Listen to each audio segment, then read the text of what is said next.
तो आप ये देखिए कि ये कंट्रीब्यूशन जीएसटी में एमएसएमई सेगमेंट का कितना है। तो गवर्नमेंट को ये देखना चाहिए कि वो उसके पास सुविधाएं नहीं है, ना सरकार के नियमों का कोई पालन करके उनको टाइम पे पेमेंट मिल रही है बड़ी इंडस्ट्रीज से, ना ही वो कच्चे माल पे उसका कोई कंट्रोल हो पाता है, उसको बेचारे को लेना ही पड़ता है। तो वो रॉ मटेरियल भी लेगा, अगर टाइम पे मटेरियल नहीं देगा, आगे कंपनीज को सप्लाई नहीं करेगा तो उसके ऑर्डर कैंसिल हो जाएंगे, ब्लैक लिस्टेड हो जाएगा, बाहर चला जाएगा। उसकी प्रैक्टिकल प्रॉब्लम को समझने की जरूरत है।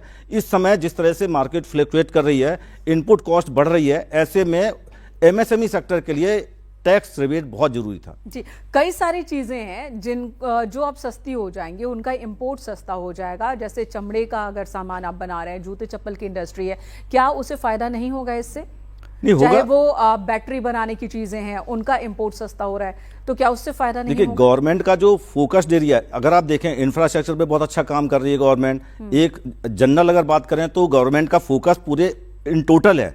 मैं सिर्फ एमएसएमई की बात कर रहा था। अब जैसे इंपोर्ट है बैटरी, क्योंकि उनको ग्रीन एनर्जी पर गवर्नमेंट काम कर रही है। मोदी साहब का सपना है कि ग्रीन एनर्जी को हम प्रमोट करें। आपने देखा होगा ग्लोबल एम्बेसडर के रूप में भी वो स्थापित हुए। तो वो सब कुछ को ध्यान में रखते हुए उनका फोकस तो है।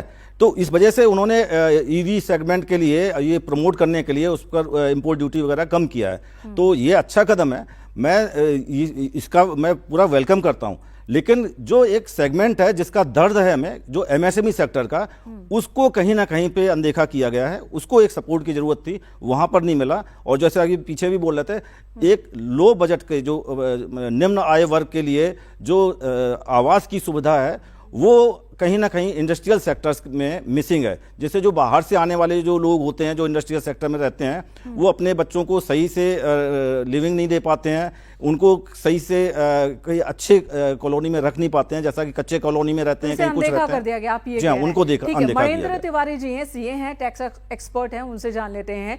अतवीर जी, मैं आपके पास आऊंगी, चूंकि आप इकोनॉमिस्ट हैं, आप पूरे ओवरऑल बता सकेंगे, ना किसी किसान, ना व्यापारी और ना किसी एक की तरफ से, आप देश की तरफ से बता सकेंगे। उससे पहले मणेंद्र तिवारी जी, आप बताएं कि बाजार तुरंत ही धड़ा, क्या निवेशकों के लिए इतना बुरा है ये? बाजार के लिए इतना बुरा है ये बजट?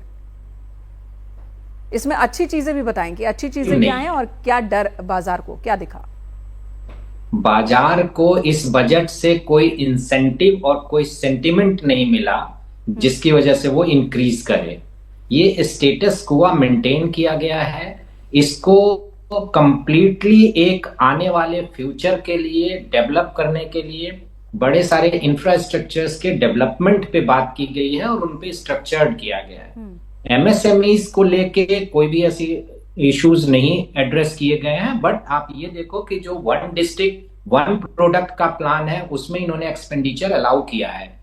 आपके जो बजट एआई के लिए है, उसके लिए भी किया हुआ है। लखनऊ को हब बनाया है, आईआईटीज बनाया है, आयुर्वेद का हेल्थ